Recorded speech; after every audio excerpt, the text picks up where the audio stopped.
Free weights or machines? You're constantly unsure of yourself. I remember interviewing old school bodybuilders and they were like, women are kryptonite. Everything you do is supposed to be targeted towards the goal you're trying to achieve. So you and your wife are a real team. Nah, man, it's the other way around.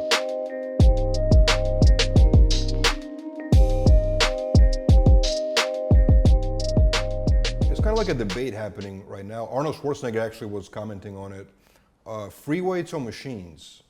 You as a top contender for Olympia, do you care which one? Do you take free weights over machines? Yeah, I do not care. Look, this idea, because I remember now it's like this old school guys are like, yeah, man, these guys, they use machines, they don't train free. I'm like, dude, there's a reason why we're still healthy and we ain't broken no bones yet. Look, it's the evolution has happened. And for you to be against it, look, when you guys were talking about machines, you were probably talking about like just the pin machines. How much strength wasn't there at the time? Those machines that we create now are there to hit certain muscle groups specifically without risking your lower back, without risking your joints, they just target to hit that spot. Mm-hmm. So it'll be for a sport that you're literally judged on specifics, how good is each muscle group, how well they flow with each other. It is absolutely silly to think that if you want to train a specific muscle group without damaging the other, you're going to be like, nah, I'm just going to do free weights and nothing else. You got to use all the tools that you have. And that includes free weights as well, because free weights is how you build that big, dense, thick muscle, that all gnarly muscle. That's what free weights do. But then at the same time, you can't just have that without having the little minute detail that requires just specific work. So you have to be able to adopt both. And having this sort of one-track mind thinking, oh, just this and not that. Got to have both. Yeah, have both, seriously. Sure. What about cardio? How much cardio do you do when you in a prep mode? So we start off like from about 15 weeks out, I start 20 minutes. And then every single week we add 5. And towards the end of it, I'm probably doing an hour and a half. Wow. Is it like walking or run? What do you do? Walking, my ass too big to run. No, it's just, you put it on an incline and you just walk. And it's almost a fast tempo walk, that fast-paced walk. We always say like the best cardio is like when you walk fast enough that it keeps your heart rate up, but you can still hold a conversation. That's just about the right point it is. And there's a reason for that. The minute you turn, especially as a bodybuilder, the minute you turn a cardio, which is supposed to be a fat burn exercise first thing in the morning, into a run, now you're trying to tone your physique. You're almost like telling your physique, now I'm trying to be a marathon runner instead of an actual athlete that's burning fat off. So you start losing muscle groups in places where they're supposed to be nice. Your leg starts to go, because your body starts to eat muscle because it requires that fuel for running. You're trying to be a bodybuilder and build muscle. So your idea is everything you do is supposed to be targeted towards the goal you're trying to achieve. Now, the reason why we do fast-paced walking is because it doesn't put any tension on the muscle with walking with, but it does burn through fat. So that's why we do specifically that. Got it.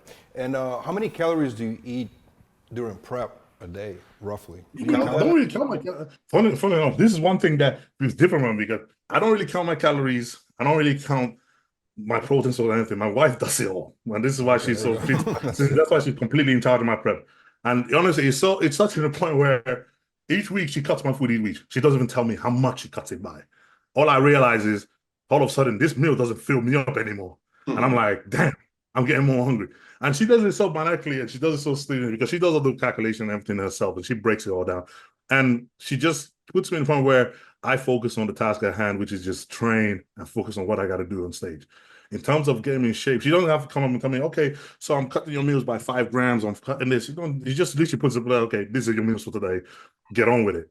And then all of a sudden, I'm like, yeah, this used to feel really filling and really good before. And now all of a sudden this week, I feel like I'm hanging out my ass and I can barely stand. What's going on? But she does all that for me. And she cuts it literally because I know in the off season, I'm somewhere up to like 5,500 to 6,000 calories. I'm coming down towards the end of the show. I mean, probably freaking less than 1,000 at that point because she would literally cut it all the way down in that 15 weeks period. I wouldn't even notice. I just noticed that, yeah, I feel like death. That's tough. So you and your wife are a real team, huh? She's your support team. I mean, this is the thing that people don't understand, like, because she, like I said, she got me in body. She was a nutritionist. She was a PT. She did all that way before she even met me. She was always studying and everything else, and she did that before she then became my mind's gone blank. because before she became a social worker. So she already studied a lot in nutrition and everything else. And when she met me, it was a case of like she sort of spotted it because she's already hanging around a lot of bodybuilders and stuff in the gym at the time, and she already knew a lot of guys that competed. So when she saw me, it was like, man, you know what? You ever thought about what you want to do later in your life? Like, what do you do? You ever thought about bodybuilding? So for me, I was like, what the hell is this bodybuilding? I don't know anything about it. So she got me into it right from the gate. She noticed when nobody knew, because I was really skinny as a child. I was skinny at 28. You know, I was like freaking 11 stone, like probably like, you know, skinny. And she kind of saw me, and I was going to the gym at the time. And only because the reason I was going to the gym was because they told me at rugby that you need to get more meat on you. You're a bit too skinny. You're going to break. So I started going to the gym, and we met at the gym. So she sort of kind of toned down, got me into it. And then did my first dive for my first show, did my first dive second show, went through, turned me into a pro, went through a first, how many years with us? I think until 2021, where we then first signed up with our first coach officially at that point, which was John Meadows, late John Meadows. And, you know, Fuad sort of got us into that and started us working with John. And, you know, that was the first time because where she was kind of like, look, I think you need to have somebody that at that level that can sort of open your eyes and sort of take you to that point and teach you something we don't know, because at the point we've been doing all by ourselves. You know, we've been reading up as much information, trying to pick things up, and all the information. I mean, she spent most of her time reading about nutrition, diet, supplementation, training, everything else to just educate herself to the point where she knew more about it than anybody I ever met. She could, you know, it was just insane how information with it. So when he kind of got that point where it's like, okay, but the pro-like side of it is like, okay, maybe there's something we didn't know. There's something that could be better. So we signed up with John at a point, and John sort of helped me out in that offseason that year. And, you know, we kind of started growing that year quite a bit as well. And then I think we started prepping for the Arnold UK in 2021. That was the first Arnold UK coming back. I think we were 8 weeks out from that show when John passed away. And, you know, it was that, yeah, that was a really hard time, you know. And, you know, that was kind of how we kind of went from there. And, you know, we started working with Milos at the time. And then we kind of went through there and had like those great years where we then came out on the light and everything else.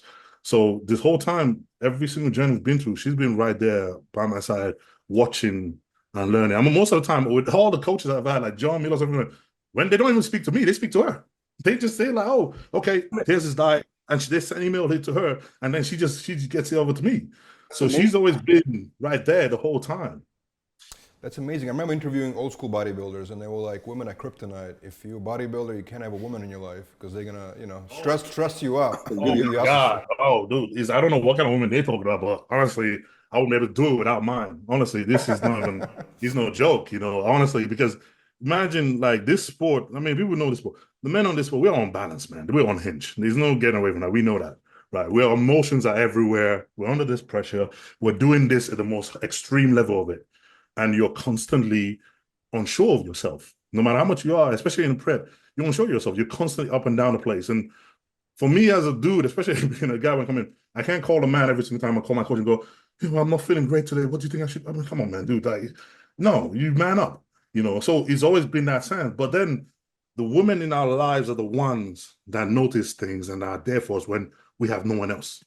Because she notices things about me that I don't even notice, and she picks up on it right from her. She knows what my mood is. She knows what's happening. She knows when things have happened that change has affected me that I don't even notice myself.